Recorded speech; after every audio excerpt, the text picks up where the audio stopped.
আসসালামু আলাইকুম, সবাই কেমন আছেন? আলহামদুলিল্লাহ, আমরা তো ভালো আছি। এই তো ভালো আছি, ভালো নাই, এই অবস্থাতেই আছি। কারণ প্রবলেমের তো শেষই নেই। প্রবলেমের তো শেষ থাকে না মানুষের। এখন মনটা খারাপ হচ্ছে। কিছু কমেন্টস আসলে আমাদের বাংলাদেশি আপু ভাইয়ারা আসলে একটু বেশি কেমন জানি, মানে ওনারা আসলে কেমন জানি, তাই না? ব্যাপারটা হচ্ছে মানে সব জামাইদের নিয়ে তাদের প্রবলেম, এক একজনের এক একটা প্রবলেম। লাইক আমার হাজবেন্ড নিয়ে প্রবলেম, আমার জামাইরে কি যে বলছে আমার জামাই। আচ্ছা বলেন তো, আমার জামাই যদি কমেন্টগুলো দেখে তাহলে সে কষ্ট পাবে না? বাঙালিরা হচ্ছে এরকম প্রবলেম যে তারা বলবে আমার জামাইয়ের সাথে আমার এজ গ্যাপ ঠিক আছে। এটা আমরা তো বিশ্বাস করি যে আল্লাহ যার সাথে যার জোড়া রাখছে, তাই না, তার সাথে হ্যাপি। সো অনেক চেষ্টা করলেও কোনো কিছু হবে না। আল্লাহ যেটা জোড়া রাখছে সেটা আমরা বিশ্বাস করি, কিন্তু আমরা মানি না, তাই না? একজনকে একটা কমেন্ট করতে আমরা দ্বিধাবোধ করি না। মানে বলতে পারলে আমরা খুশি যে বলতে পারছি একটা মানুষকে। একটু ছোট করতে পারলে আমরা অনেক বেশি খুশি যে বলতে পারছি, আমি তাকে ছোট করতে পারছি। সো আমরা আসলে অনেক বেশি ক্রিটিসাইজ করি মানুষদেরকে নিয়ে, মানে আমরা আর কি, আমরা বাঙালিরা ওরাই বেশি সময়, ওদের বেশি সময়, ওরা খুব টাইম স্পেন্ড করে মানুষদেরকে নিয়ে।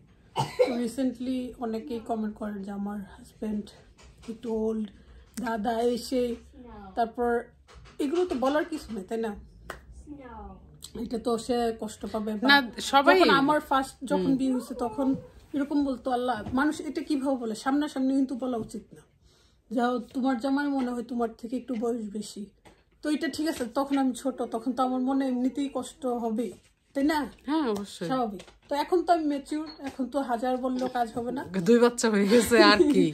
তারপরে মানে আসলে এজ কোনো ফ্যাক্ট না, ফ্যাক্ট হচ্ছে মানুষটা কত মানে কত ভালো, সে যে কি ভালো, কি পরিমাণ ভালো, তার সাথে যে কেউ মিশবে সে প্রেমে পড়ে যাবে। মানে তার অনেস্টি, তার কাইন্ডনেস, সব কিছুর উপরে প্রেমে পড়ে যাবে ডেফিনেটলি। তো আমার এটাতে কোনো আফসোস নেই, আমি বরং খুশি। আমি তো আল্লাহর কাছে লাখ লাখ কোটি কোটি শুকরিয়া যে এত ভালো একটা মানুষ আমার লাইফ পার্টনার। আমার কোনো সে নাই, আমার কোনো প্রবলেম নাই, কিন্তু প্রবলেম তো মানুষ। প্রবলেম হচ্ছে আপনাদের জন্য মনে হয় সংসারটা যদি মানে তাকে ডিভোর্স দিয়ে দিয়ে হয়তো আপনারা খুশি হয়ে যাবেন কিছু মানুষ, কিন্তু না। আমার বিউটিফুল ফ্যামিলি, আমার অনেক সুন্দর ফ্যামিলি, আলহামদুলিল্লাহ, আমি অনেক হ্যাপি আছি। আপনারা এগুলো করবেন না। তোমার জামাইকে নিয়ে কি বলে না, অনেকে কৌশিক ভাইয়ার ছবি দিয়ে বলতেছেন এটা হ্যাপি আপুর হাজবেন্ড। আসলে এই জিনিসগুলো করবেন না, ভাইয়া এখনো বিয়ে করে নাই। তো ভাইয়ার তো ভাইয়ার তো বিয়ে করতে হবে। আমার বাচ্চা হয়ে গেছে, আমার তো প্রবলেম নাই। আমার বাচ্চা হয়ে গেছে, আমার জামাই যদি নাও দেখে তাও প্রবলেম নাই, কিন্তু ভাইয়ার তো বিয়ে করতে হবে।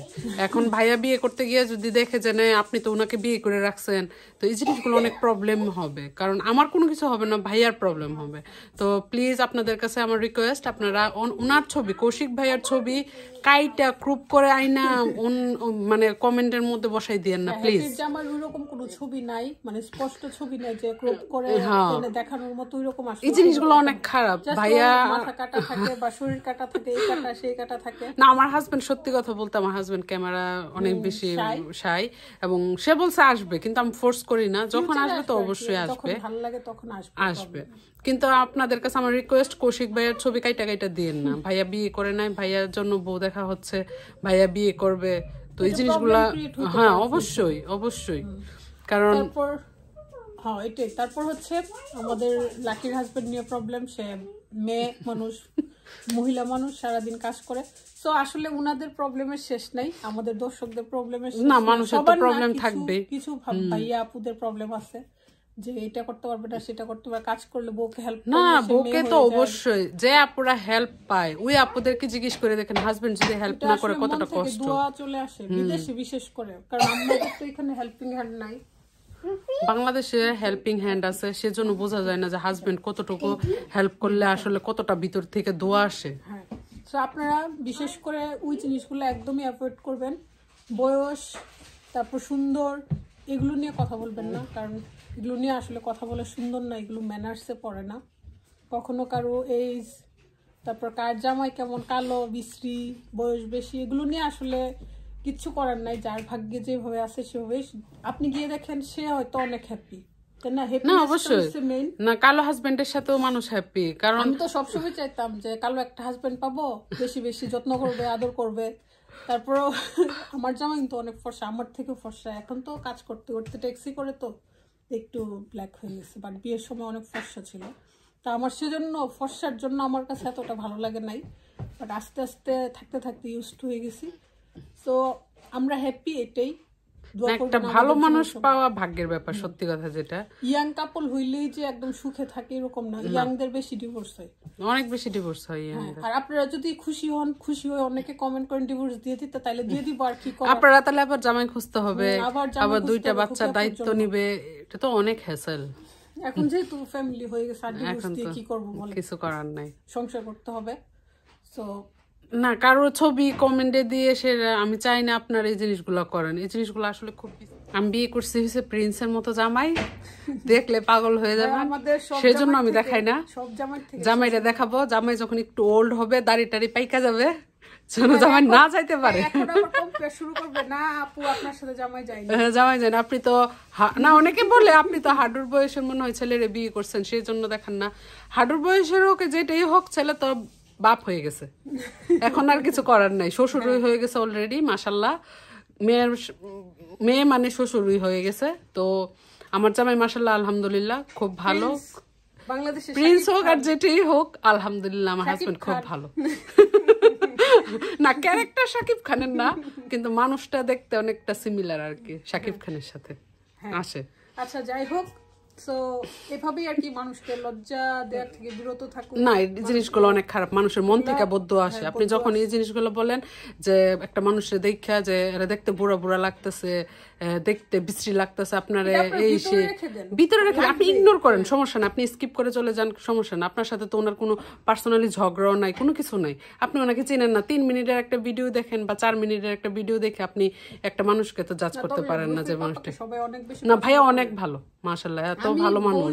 বলতেছি না সে আসলে অনেক মাটির মানুষ। আমি সবসময় বলি তাকে, তুমি যে নামাজ রোজাটা ঠিকভাবে করো, তাহলে তুমি বেহেশতে চলে যাবা। কারণ তার পৃথিবীতে কোনো শত্রু নাই, বন্ধু নাই, একমাত্র পরিবার ছাড়া সে কারোর সাথে কোনো কানেকশন নাই। অনেক ভালো মানুষ, দিলেও সে জীবনও সিন করবে না। আমি আর রুফির পাপা কিন্তু সেম আইডি ইউজ করি, মানে খুবই ভালো। তাহলে বুঝেন আমাদের জীবনও ঝগড়া হয়েছে না এই পর্যন্ত। না মানুষের শুধু শুধু অভিশাপ নিয়ে লাভ কি, যদি আপনি একটা কমেন্ট করে শুধু শুধু মানুষের মনের বদ্ধ হইতো না।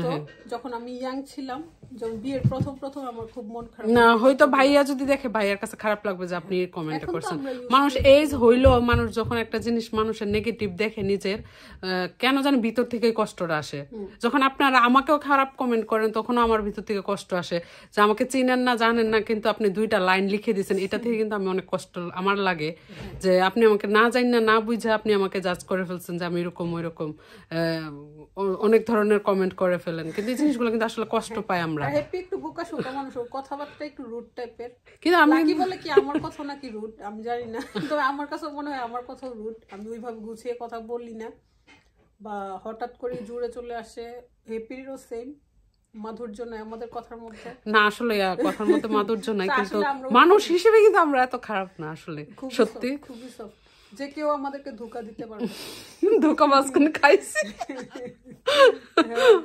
সেজন্য আমরা সহজ সরল মানুষ। না সবাই ভালো থাকেন, না সবাই সবার হেল্প করতে হবে, সবাইকে সবাই ভালোবাসতে হবে। আপনি আমাকে চিনেন না, আমি আপনাকে চিনি না, কিন্তু ভালোবাসতে হবে, এতটুকু। সোশ্যাল মিডিয়াতে কাজ করার সুবাদে হয়তো আমাদের ব্লগ দেখেন, আমাদেরকে চিনেন, এতটুকুই তো ধরে আমরা ব্লগিং করতেছি, সবাই চিনে মোটামুটি। আর এটাই আর কি। আমার জামাই আমাদের সব জামাইগুলাই অনেক সহজ সরল, খুব ভালো মানুষ। আমার জামাই কিন্তু একবারে খুকির জামাইয়ের কপি। আমার জামাই পুরো ডুপ্লিকেট। আমি বলি যে 2 ভাই যদি আবার কোনো জন্ম হয়, তাহলে মামুন ভাইয়ের আরেকটা ভাই হয়ে শুভ আসবে। আর আমার কাছে মনে হয় যে ক্যাডেট কলেজে যে ছেলেগুলো পড়ে, ওরা একটু চুপচাপ হয়ে যায়। আমার রুফির পাপাও কিন্তু ক্যাডেট স্কুল কলেজ, তার লাইফ চলে গেছে 5 থেকে হোস্টেলে, তারপর ইংল্যান্ড, ওই রকম মানুষের সান্নিধ্য পাইছে না, সেজন্য সে ওল্ড সাইজা থাকতো আর কি। তা আমি অনেক চেঞ্জ করছি, অনেক চেঞ্জ হয়েছে ভাই, আল্লাহ অনেক চেঞ্জ হয়েছে। আস্তে আস্তে সে সে অ্যাডপ্ট করে আমার কথা শুনে, আমি যেটা বলি। আলহামদুলিল্লাহ সব মিলে অনেক ভালো আছি। আর আপনারা যদি চান তাহলে ডিভোর্স দিয়ে দিব, নো প্রবলেম। না, রুফিরা দিয়ে অনেক কষ্ট পাবে, এই জিনিসগুলো না করাই ভালো। সবাই হাজবেন্ড ওয়াইফ নিয়ে ভালো থাকুক। না, জামাই বউ কি বৃদ্ধ হবে না? সবাই আস্তে আস্তে বৃদ্ধ হবে। সৌন্দর্য থাকে না, মানুষের ব্যবহার সবকিছু এই জিনিসগুলাই থাকে। মানুষ আপনার ব্যবহারে আপনাকে মনে করাবে যে এরকম একটা মানুষ ছিল। হ্যাঁ, আমরা আসলে মানুষের জন্য কিছু না করতে পারি, মানুষের মনে দুঃখ না দিই। হ্যাঁ, মরে গেলে বলে যে ও ভালো মানুষ ছিল। হ্যাঁ, আসলে ইবাদতের সাথে সাথে এই ইবাদত গুলো কিন্তু করা উচিত। নম্র, ভদ্রতা, চুপচাপ থাকা, কাউকে মনে কষ্ট না দেয়া। আমরা দিয়ে ফেলি অনেক সময় কষ্ট দিয়ে। আর আমার কথা শুনে মনে হয় আর কি যে আমি অহংকারী। আসলে আমি এরকম অহংকারী না। আপনি একটা আপু বলতেছে যে আলিজের মা অহংকারী, সাথে সাথে হ্যাপির সাথে থেকে খুকি আপু অহংকারী হয়ে গেছে। আসলে অহংকারী না আপু, আপনি যদি আমার সিচুয়েশনে পড়তেন তাহলে আপনি বুঝতে পারতেন যে আসলে জিনিসগুলা কিরকম। আপনি সব ক্ষেত্রে চুপ যখন চুপ থাকবেন তখন আপনার ঘাড়ে সবাই দিয়ে দিবে যে এটা তুমিই করো, মাথায় কাঁঠাল ভেঙে খাবে। হ্যাঁ, আপনি তুমিই করো। এই জন্য আপু আমি অহংকারী না। কাঁঠাল ভাঙতে ভাঙতে এখন আমার চুল সব চলে গেছে, সেজন্য এখন আর আমি চাই না কেউ কাঁঠাল। যখন আপনি এই সিচুয়েশনে পড়বেন তখন আপনি বলবেন যে না, অহংকারী না, আপনার ভিতর থেকেই কথাগুলো আসবে। সব ভালো থাকবেন, আবার নতুন কোনো ভিডিও নিয়ে আসবো দুই বোন। অবশ্যই আপনাদের সাথে আমাদের ভিডিও থাকবে, কথা হবে, গল্প হবে। ভালো থাকবেন, সুস্থ থাকবেন। আল্লাহ হাফেজ।